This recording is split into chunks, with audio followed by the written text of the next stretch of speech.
ইরানের ৩ পারমাণবিক স্থাপনায় মার্কিন হামলা আজীবন পস্তাতে হবে হুঁশিয়ারি তেহরানের। ইসরায়েল জুড়ে সর্বোচ্চ সতর্কতা। শেখ হাসিনা সহ সাবেক ৩ সিইসির বিরুদ্ধে গুরুতর অনিয়মের অভিযোগ বিএনপির। শেরেবাংলা নগর থানায় মামলা। ঐকমত্য কমিশন বৈঠকে উচ্চকক্ষ গঠন সহ সীমানা নির্ধারণ নিয়ে আলোচনা। জুলাই সনদ তৈরিতে সবাইকে ছাড় দেওয়ার আহ্বান আলী রিয়াজের। এবং অষ্টাদশ শিক্ষক নিবন্ধন ফলাফল বাতিলের দাবি চাকরি প্রত্যাশীদের। প্রেস ক্লাবের সামনের সড়ক অবরোধ, পুলিশের জল কামান নিক্ষেপ।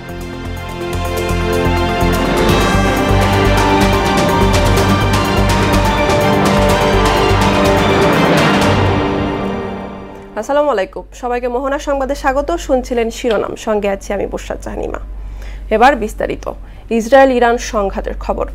ইরান মার্কিন হামলাকে অত্যন্ত গর্হিত কাজ উল্লেখ করে এজন্য যুক্তরাষ্ট্রকে চিরস্থায়ী ফল ভোগ করতে হবে বলে হুঁশিয়ারি দিয়েছেন পররাষ্ট্রমন্ত্রী আব্বাস আরাকি। অন্যদিকে ৩টি পরমাণু স্থাপনায় হামলার পর ট্রাম্প বলেছেন ইরানের সামনে এখন শান্তি অথবা করুণ পথ খোলা রয়েছে। শিগগিরই শান্তি না এলে আরও নৈপুণ্যের সঙ্গে হামলা চালাবো।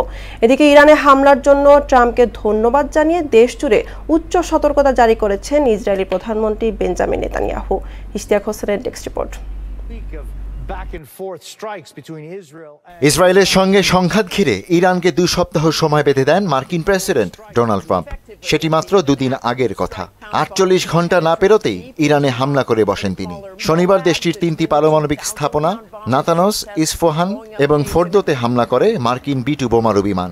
এর মধ্যে ইরানের অতি সুরক্ষিত ফোর্দো পারমাণবিক কেন্দ্রে ৬টি বাংকার বাস্টার বোমা ফেলা হয়।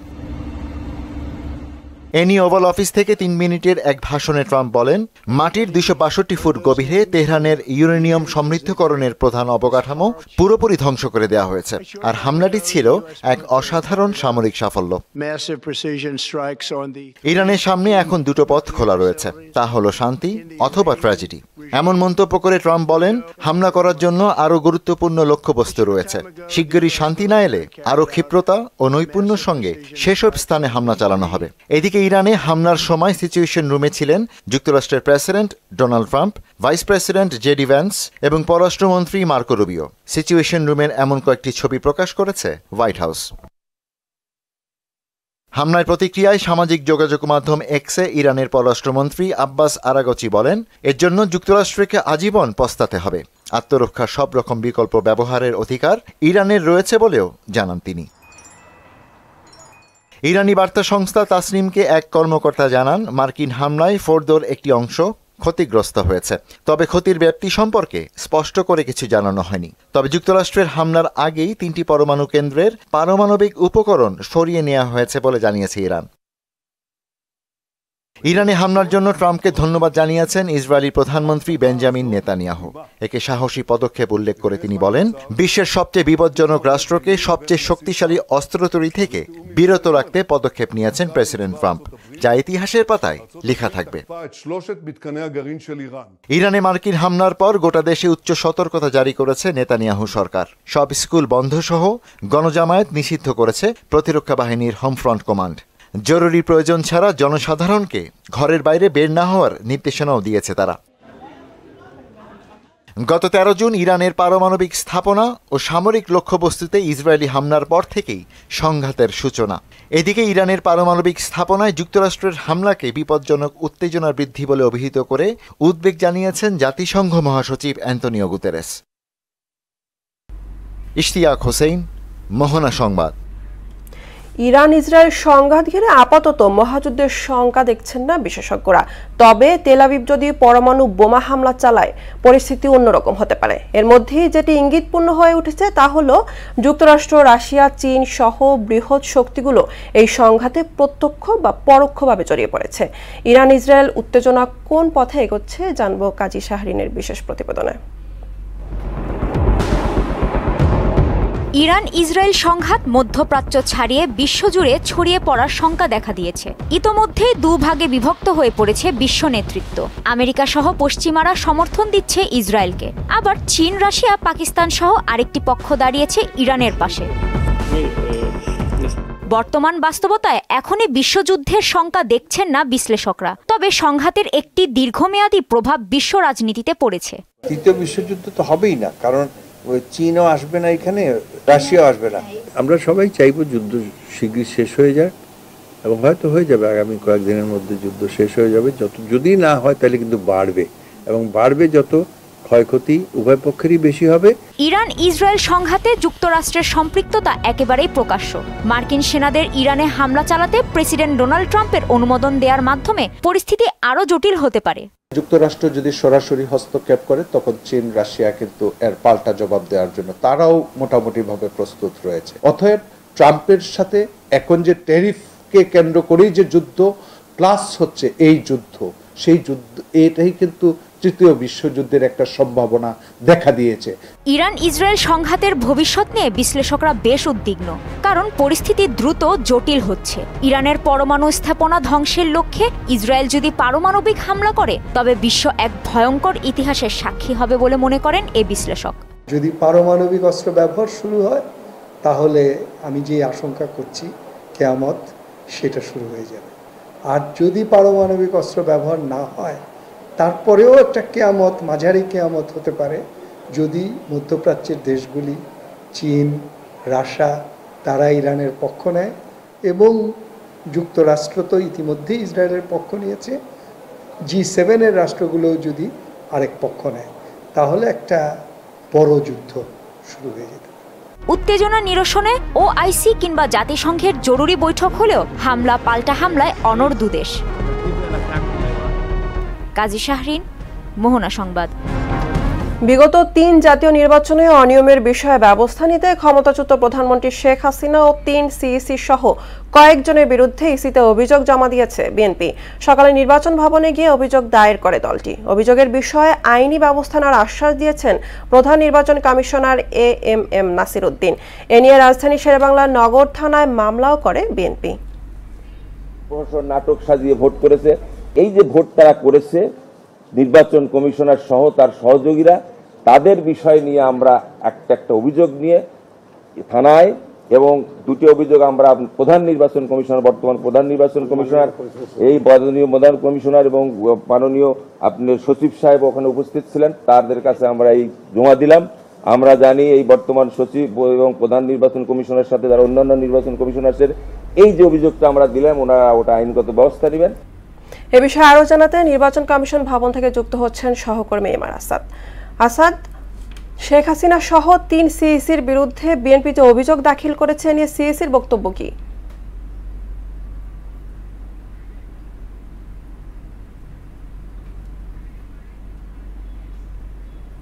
আপনি যে প্রশ্নটি করেছেন, আসলে প্রধান নির্বাচন কমিশনারের সঙ্গে বিএনপির যে প্রতিনিধি দল তারা সাক্ষাৎ করেছেন, এবং সেই সাক্ষাতের পর তারা আমাদেরকে যে বিষয়টি সাথে জানিয়েছেন, সিইসি আনুষ্ঠানিকভাবে এখনও কিছু জানাননি, তবে তারা আমাদেরকে যে বিষয়টি জানিয়েছেন সেটি হচ্ছে প্রধান নির্বাচন কমিশনার নির্বাচন কমিশনের যে আইনগত শক্তি রয়েছে তার আওতার মধ্যে যতটুকু তাদেরকে বিচারের মুখোমুখি করা যায় বা এর যে সুষ্ঠু তদন্তের দরকার সেটি তারা করবেন বলে জানিয়েছেন। আর আপনাকে আরও জানিয়ে রাখি যে আজকে যে রাজনৈতিক দলের যে নিবন্ধনের যে আজকে শেষ দিন সেটি শুরু হয়েছিল কিন্তু মার্চের 10 তারিখ, এবং 10 তারিখে একটি বিজ্ঞপ্তির মাধ্যমে এটি শুরু হয়, এবং 20 এপ্রিল কিন্তু এটা শেষ হয়েছিল, কিন্তু পরবর্তীতে এটা সময়সীমা আরও বাড়ানো হয়, এবং 20 এপ্রিল পর্যন্ত প্রায় 65 রাজনৈতিক দল কিন্তু সেখানে আবেদন করেছিলেন, এবং এরপর প্রায় 46টি রাজনৈতিক দলের আবেদনের প্রেক্ষিতে এই সময়টিকে আরও বাড়ানো হয়, যেটির আজকে শেষ দিন। এবং আজকেও সকাল থেকে প্রায় এখন পর্যন্ত আমাদের জানা সব শেষ তথ্য অনুসারে 10 থেকে 12টি দল এখন পর্যন্ত আবেদন করেছে।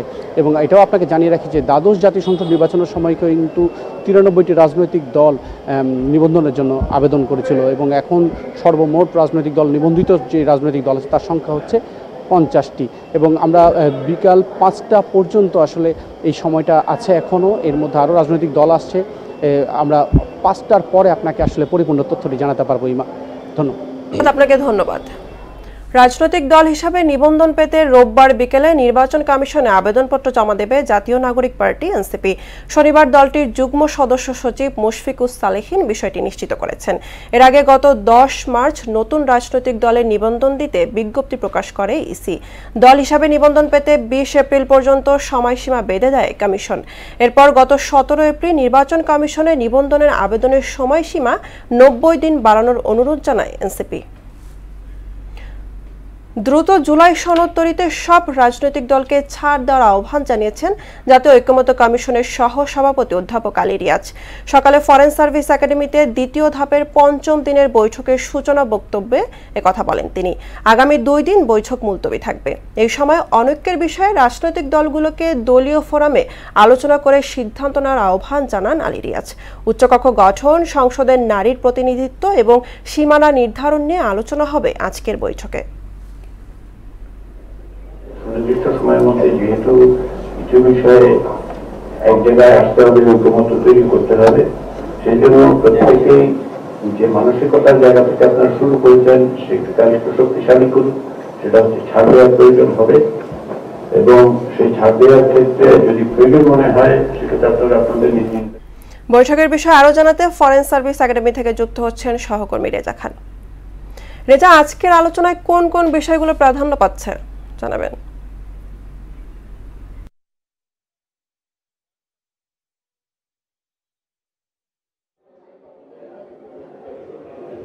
আমরা আছি এখন মিন্টু রোডের ফরেন সার্ভিস একাডেমিতে। এখানে জাতীয় ঐক্যমত্য কমিশনের সঙ্গে বৈঠক চলছে বিভিন্ন রাজনৈতিক দলের প্রতিনিধিদের সঙ্গে। আপনারা জানেন যে এর আগে কিন্তু প্রথম দফায় 2 থেকে 3 মাস বৈঠক হয়েছে বিভিন্ন রাজনৈতিক দলগুলোর সঙ্গে। সেই বৈঠকগুলোতে যে মতানৈক্য দেখা দিয়েছে, যেসব বিষয়গুলোতে একমতে পৌঁছানো সম্ভব হয়নি, সেই বিষয়গুলোতেই ঐক্যমত্যে পৌঁছানোর জন্য কিন্তু দ্বিতীয় পর্যায়ের বৈঠকের আজকে 5ম দিন চলছে। এখানে আমরা দেখছি বিএনপির জাতীয় স্থায়ী কমিটির সদস্য সালাউদ্দিন আহমেদ এবং নায়েবে আমির জামাতে ইসলামের ডক্টর মোহাম্মদ আবদুল্লাহ এবং এনসিপির প্রতিনিধি তাসনিম জারা, কমিউনিস্ট পার্টির রুহিন হোসেন প্রিন্স সহ বিভিন্ন রাজনৈতিক দলের প্রতিনিধিরা অংশ নিয়েছেন।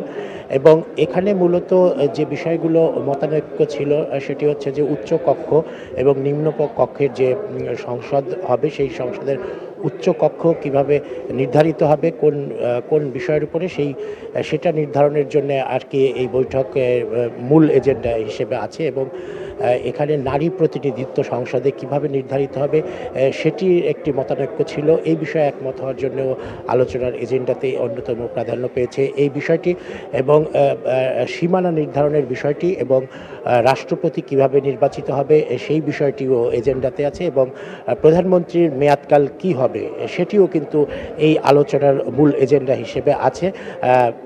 ঐক্যমত্য কমিশনের সহসভাপতি আলী রিয়াজের সভাপতিত্বে বৈঠক চলছে এবং 5টা পর্যন্ত এই বৈঠক চলবে এবং বিস্তারিত আপনাদেরকে পরবর্তীতে আমরা জানাতে পারবো নতুন কোনো আপডেট থাকলে। এই ছিল ফরেন সার্ভিস একাডেমিতে থেকে সবশেষ আপডেট।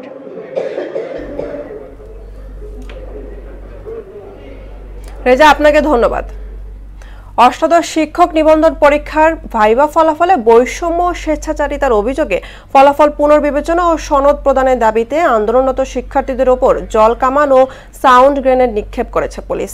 বেলা 11টার দিকে প্রেস ক্লাবের সামনে এই ঘটনা ঘটে। এর আগে সকাল 10টা থেকে অবস্থান কর্মসূচি ও সমাবেশের ডাক দেন চাকরি প্রার্থীরা।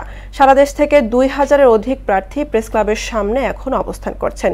বিক্ষোভকারীরা অভিযোগ করেন প্রায় 23,000 ভাইভা বঞ্চিত প্রার্থী বৈষম্য ও জুলুমের শিকার। প্রেস ক্লাবের সামনে আছেন সহকর্মী মুনতাসির মামুন, সরাসরি যুক্ত হব তার সঙ্গে। মুনতাসির, চাকরি প্রার্থীদের মূল দাবিগুলো কি কি এবং বর্তমানে প্রেস ক্লাবের চিত্র কেমন জানাবেন?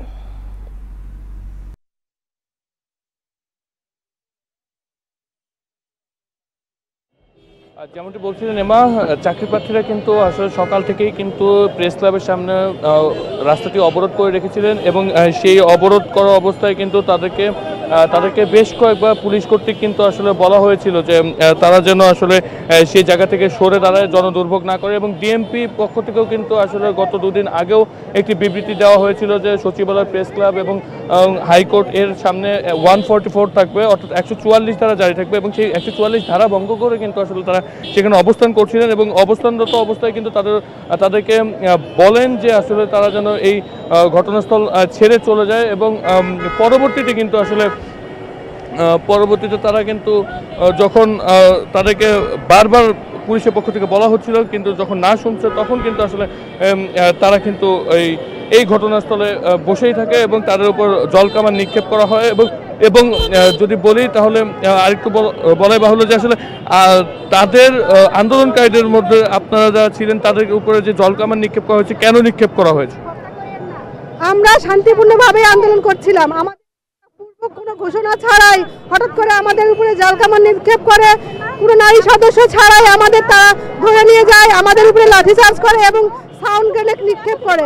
এতে আমাদের 10 থেকে 12 জন ভাই মারাত্মকভাবে আহত হয়েছে, 2 জন ভাই ঢাকা মেডিকেলে ভর্তি আছে। তো আসলে সর্বশেষ পরিস্থিতি যদি প্রেস ক্লাবের সামনে থেকে বলতে চাই তাহলে বলাই বাহুল্য যে এই মুহূর্তে কিন্তু তাদেরকে ছত্রভঙ্গ করে দিয়েছে আইন শৃঙ্খলা বাহিনী। তো এই ছিল আমার কাছে প্রেস ক্লাব সামনে থেকে সর্বশেষ। আপনাকে ধন্যবাদ। সারা দেশে বাড়ছে ডেঙ্গু। রাজধানীর হাসপাতালে ভর্তি হওয়াদের মধ্যে বেশিরভাগই বরিশাল ও কুমিল্লা থেকে আসা। এদিকে চট্টগ্রামেও ডেঙ্গু সংক্রমণের ঝুঁকি একেবারে কাটেনি। মে মাসে আক্রান্তদের সংখ্যা ছিল 160 এবং জুন মাসের 20 তারিখ পর্যন্ত তা কমে এসেছে 81-তে। তবে এখনও হাসপাতালে চিকিৎসা নিচ্ছেন অনেকেই। করোনা ও ডেঙ্গু পরিস্থিতি জানাতে খুলনা থেকে আমাদের সাথে যুক্ত হচ্ছেন সহকর্মী শহীদুল হাসান। শহীদুল, দিন দিন তো করোনা ও ডেঙ্গু আক্রান্ত রোগীর সংখ্যা বাড়ছে, খুলনায় কেমন পরিস্থিতি দেখছেন?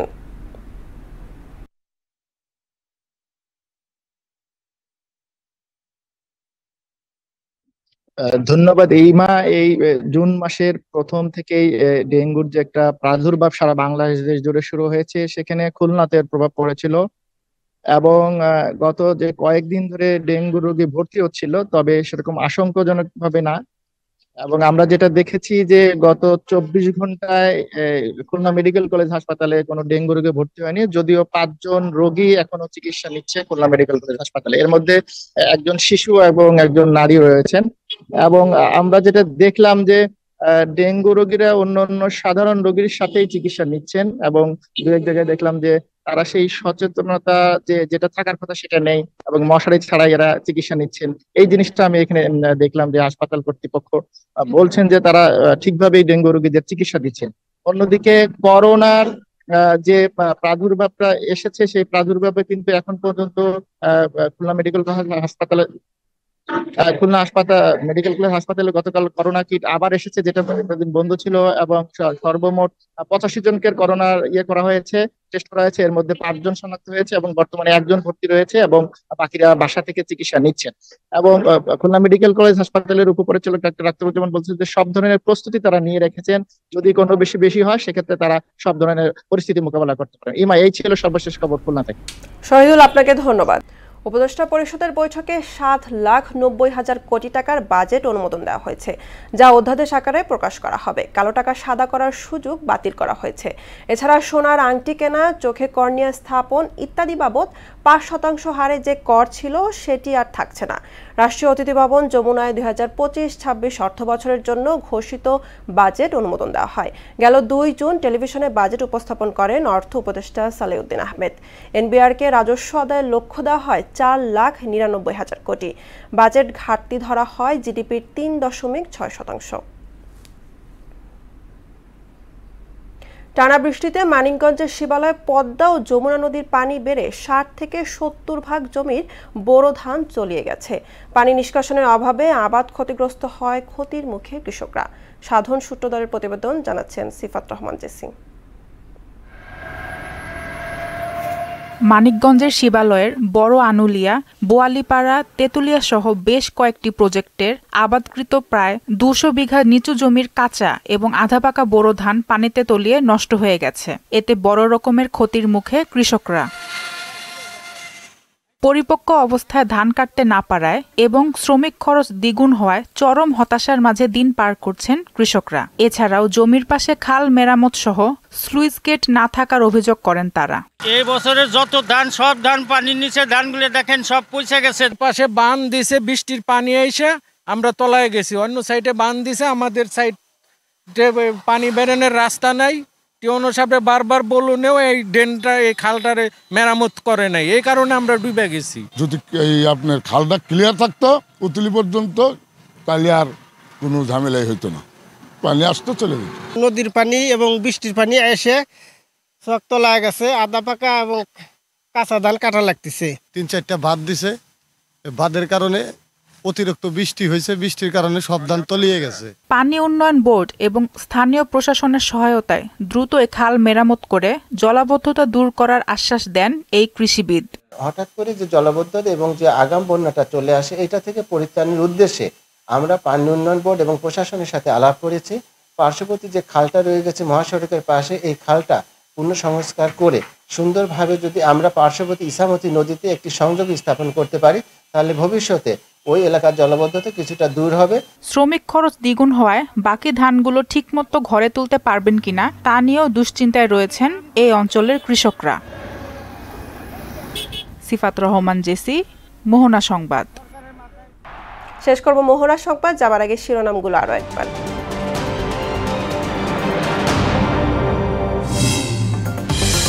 ইরানের 3 পারমাণবিক স্থাপনায় মার্কিন হামলা, আজীবন পস্তাতে হবে হুঁশিয়ারি তেহরানের। ইসরায়েল জুড়ে সর্বোচ্চ সতর্কতা। শেখ হাসিনা সহ সাবেক 3 সিইসির বিরুদ্ধে গুরুতর অনিয়মের অভিযোগ বিএনপির, শেরেবাংলা নগর থানায় মামলা। ঐক্যমত্য কমিশন বৈঠকে উচ্চকক্ষ গঠন সহ সীমানা নির্ধারণ নিয়ে আলোচনা। জুলাই সনদ তৈরিতে সবাইকে ছাড় দেওয়ার আহ্বান আলী রিয়াজের। এবং অষ্টাদশ শিক্ষক নিবন্ধন ফলাফল বাতিলের দাবি চাকরি প্রত্যাশীদের। প্রেস ক্লাবের সামনের সড়ক অবরোধ, পুলিশের জল কামান নিক্ষেপ।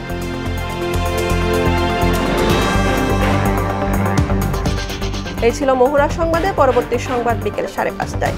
এর আগে বিকেল 3টায় দেখবেন সংবাদ এক নজরে। মোহনার সবশেষ খবর সবার আগে জানতে ভিজিট করুন www.mohana.tv। সংবাদ দেখতে পারেন ফেসবুক, ইউটিউব। এতক্ষণ সঙ্গে থাকার জন্য ধন্যবাদ সবাইকে।